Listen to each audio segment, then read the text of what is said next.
Hey everybody, today on Northern Revolutions, I'm going to talk to you about my top 10 records that I wish I had on vinyl, but I don't, so stay tuned.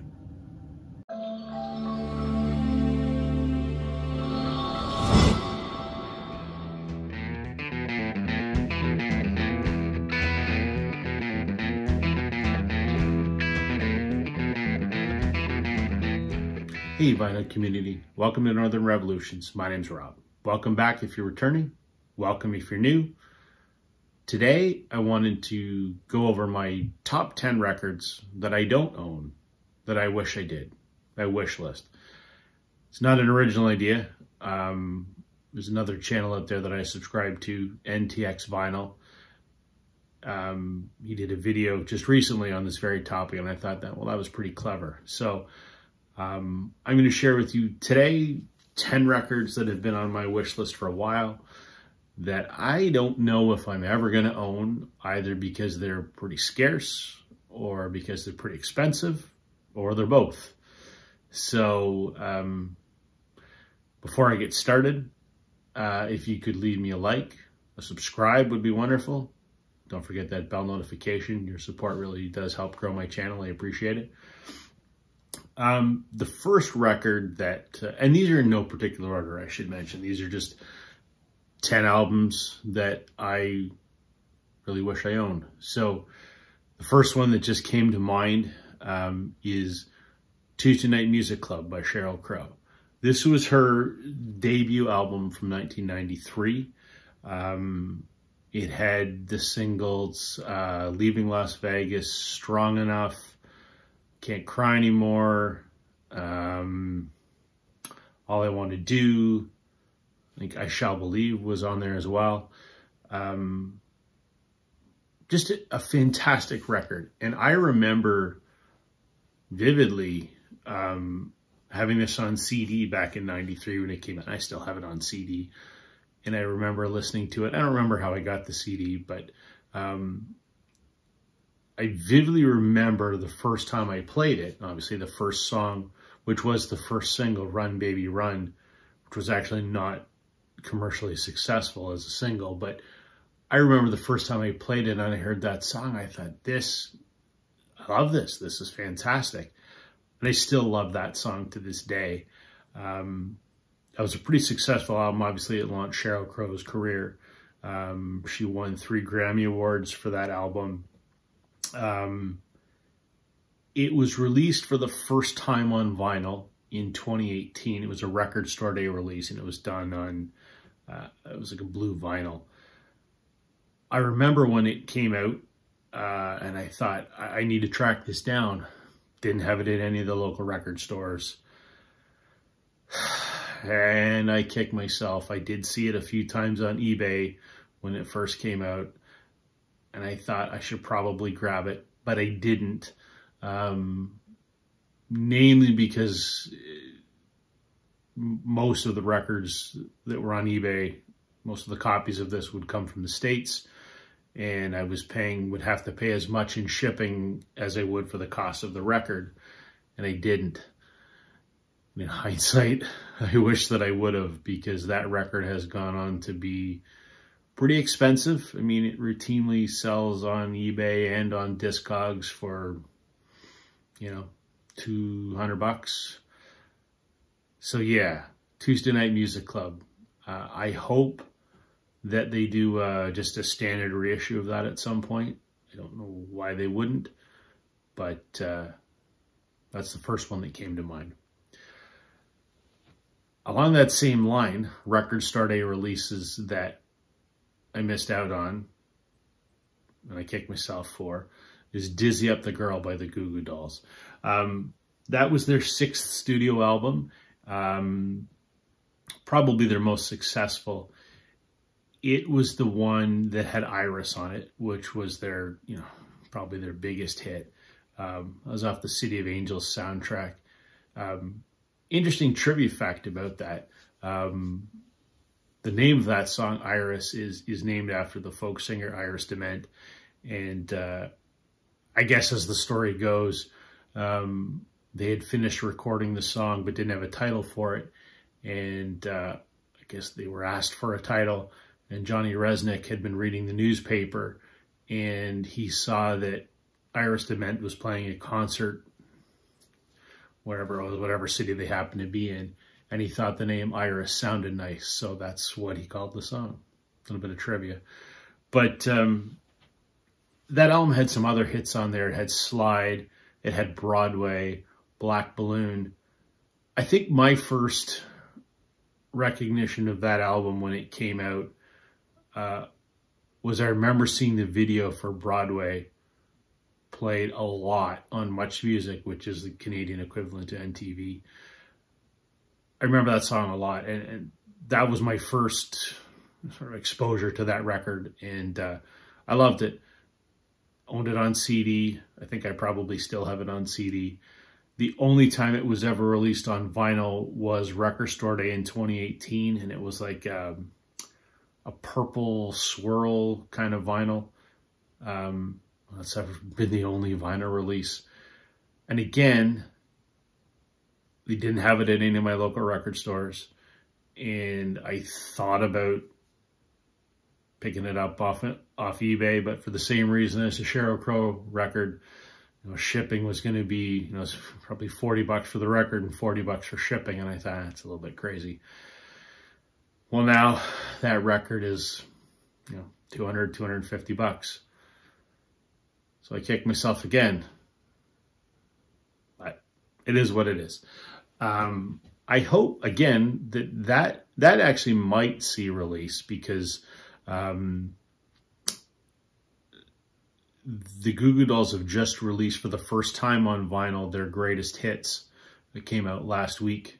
Yes, I have it on order. It's on the way. So maybe their label is looking into releasing some of the back catalog. Maybe if the greatest hits does well, they might do that. So keep my fingers crossed.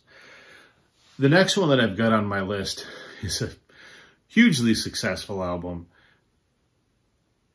that's only saw a very limited release on vinyl.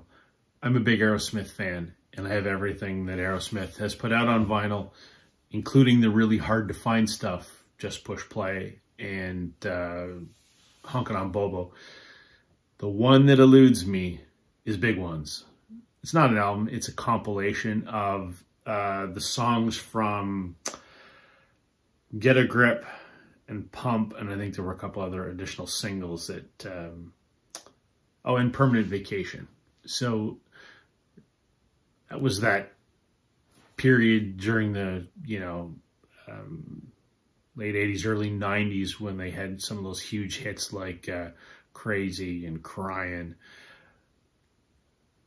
Big Ones was my first exposure to Aerosmith. I remember those videos playing all the time on Much Music, and that's when I started liking Aerosmith. And then I would get into their earlier stuff, Toys in the Attic and that kind of thing. Big Ones, they only put it out on a very limited vinyl release back in '94 when that album came out.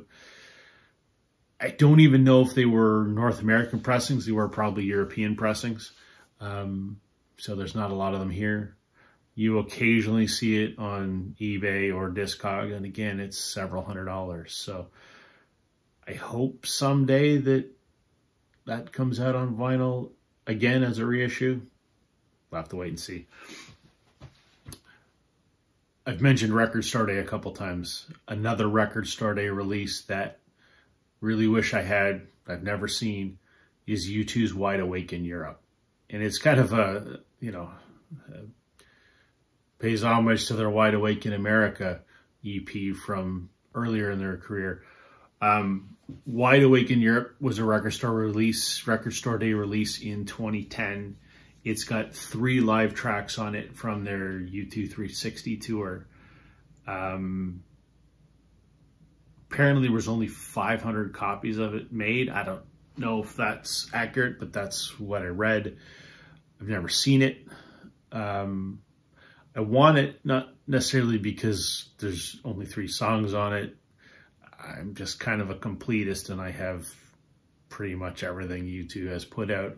I don't have all the 12-inch singles, but I certainly have all the albums. So I'd really like to get Wide Awake in Europe. But it's crazy expensive and it's crazy rare. So I don't see that happening. The next one that's on my list is one that I don't know that it's expensive. It's just really, really rare. Is Tales by Lisa Loeb. That was her debut album from 1995. The claim to fame, I guess, to that record is that was the sort of commercial release for her breakthrough hit, Stay. For those of you that don't know the story behind that, Stay was Lisa's first big hit. It was a #1 hit, and it actually reached #1 when she was still unsigned, and she was the first unsigned artist to ever top the Billboard charts. And how that happened, I guess she was friends with Ethan Hawke, who was starring in the movie Reality Bites, and he liked that song from, you know, the concerts that she was playing locally, and I guess convinced the director to put it into the soundtrack for the movie so it plays at the end of the credits. And a radio station in Texas started picking it up, and it went from there and went to #1. Subsequent to the success of that single, she got a record contract and she released Tales. I've never seen a copy for sale. I've never seen one on eBay or Discogs. Of course, never seen one in person either. I like Lisa Loeb. I think she's a great singer-songwriter, and I'd really like to have that album. Maybe someday I'll find it. I'm not gonna hold my breath though. The next one that I'd really like to own, I mentioned this band a couple times before. There's a band out of Toronto called the Sadies. They're a alt country, psychedelic country, whatever band. They did an album in 2002 called The Stories Often Told, and it's an interesting album. I mean, everything that they do is interesting, but it's a blend of country and western, psychedelic, surf rock, punk. It is truly the most mishmash of all of their records, but it's a very enjoyable record. A little bit of trivia: the title track, "Stories Often Told," is actually a Sadie's reimagining of a Blue Rodeo song called "Palace of Gold," and subsequently Greg Keeler, who wrote the song, prefers the Sadie's version to his own, that anytime Blue Rodeo happens to perform Palace of Gold, they perform it the way that the Sadies did it. I like them both, but at any rate, it's the one Sadies record that is really hard to find. There's a couple that are, you know, a little bit scarce, but that was the one that is the hardest to find. Yep Rock put it out in 2002. I just don't think it was a very big pressing. If you can find it, it's expensive. So maybe someday. Another album that I really wish I had was Crush by Bon Jovi. It came out in 2000, and that was, you know, Bon Jovi had been on sort of a hiatus and hadn't put out an album in 5 or 6 years. And it was, I remember, again, vividly when that record came out, the big hit off of there was It's My Life. And I remember the video playing on Much Music, because back in the late 90s, early 2000s, I watched a lot of Much Music. And I remember that video came out and I thought, oh, Bon Jovi's back. Where have they been? And I bought it on CD and I still have it. And it might be my favorite Bon Jovi record. And it was put out on vinyl in 2014 and 2012, but they were limited pressings. I think one was a European pressing, one was a North American pressing. And they're just hard to find. So maybe someday, maybe they'll reissue it. I don't know. They've reissued a lot of Bon Jovi's early catalog, but we'll see what happens. Next on my list is, and I've mentioned this record before, Oasis, Familiar to Millions. I mentioned in my January record haul video that I just picked up. Oasis, Nebworth 1996. Fantastic live Oasis record from 96. Familiar to Millions is a show they did at Wembley in the UK in 2000. So it's a few years after Nebworth. Obviously, there's all the hits are on there from the early albums, you know, from the What's the Story, Morning Glory, definitely, maybe. But there's a lot of stuff from Be Here Now and Standing on the Shoulders of Giants, which obviously weren't on the Nebworth record. So I have it on CD because it was the first, and up until this fall was the only Oasis live record. I'd like to get it on vinyl, but on my wish list, that's probably the most expensive of them all. It's a triple LP set. Never seen one, and the prices that I see on eBay or Discogs for that record are pretty scary. So don't think I'm ever going to get an Oasis Familiar to Millions. Maybe they'll repress it, as they've repressed a lot of the catalog. Maybe, I don't know. Moving along on my list, this album is a strange one, and I absolutely love it. Permission to Land by The Darkness. For those of you that don't know The Darkness, I'm sure most of you have heard of them. They're a British glam rock band, I guess would probably be what you'd call them. They're awesome. They're absurd in their outlandishness, but they're also very talented, and they're paying homage to that sort of genre and making fun of it at the same time. I don't really know how to describe it. You either get The Darkness or you don't. And this album came out in 2003, and it was their debut. And I remember my roommate at the time brought the CD home, and he said, "Rob, you've got to hear this." And we played it, we played it, we played it, we played it, we played it, we played it. And he and I still reminisce about this record today, how bloody good it is. People would probably remember it for the single I Believe in a Thing Called Love. There's so many other great songs in there, a lot of profanity, but hey, whatever. It's a fantastic record. I have it on a picture disc, but I want it on an actual, you know, normal black vinyl pressing. They're out there, but they're hard to find. Number 10 on my list is Alternate Tusk by Fleetwood Mac. I did mention in my January haul video that Fleetwood Mac had done a series of alternate releases of their albums for various record store days. So I have alternate Tango in the Night, alternate Fleetwood Mac, alternate Rumors, and alternate Live. I'm still looking for alternate Tusk and alternate Mirage, but Tusk is the one I really want.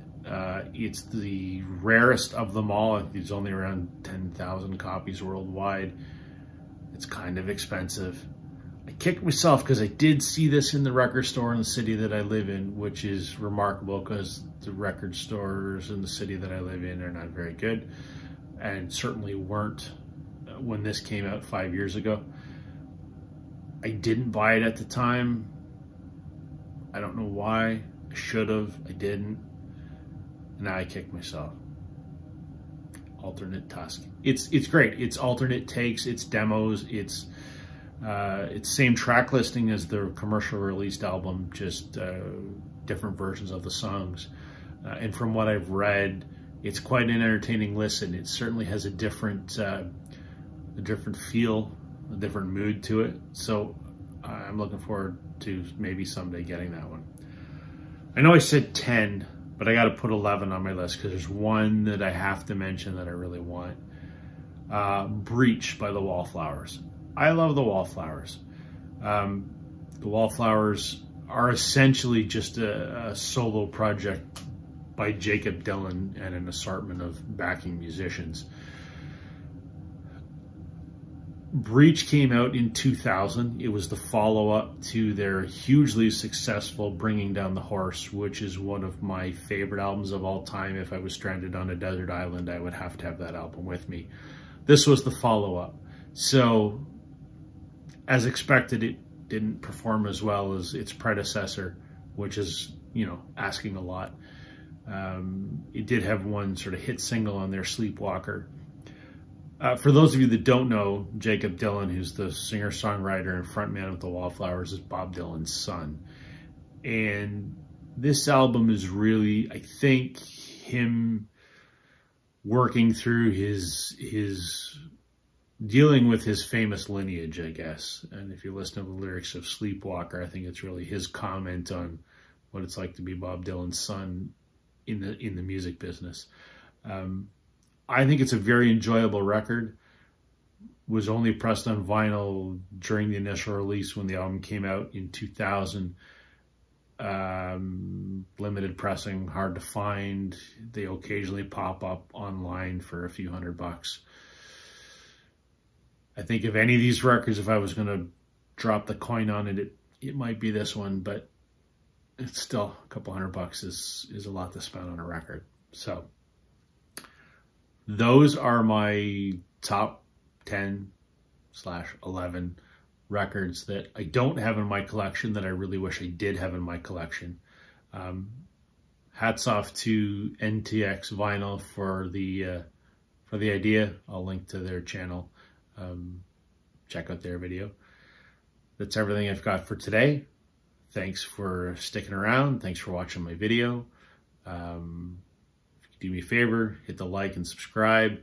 I really appreciate it. I'm quite thankful that this channel has grown as fast as it has in the couple weeks that I've had it up already, and I hope it keeps going. I really enjoyed making these videos and happy to be part of the YouTube vinyl community. So thanks everyone. I will see you again real soon. Catch you on the flip side.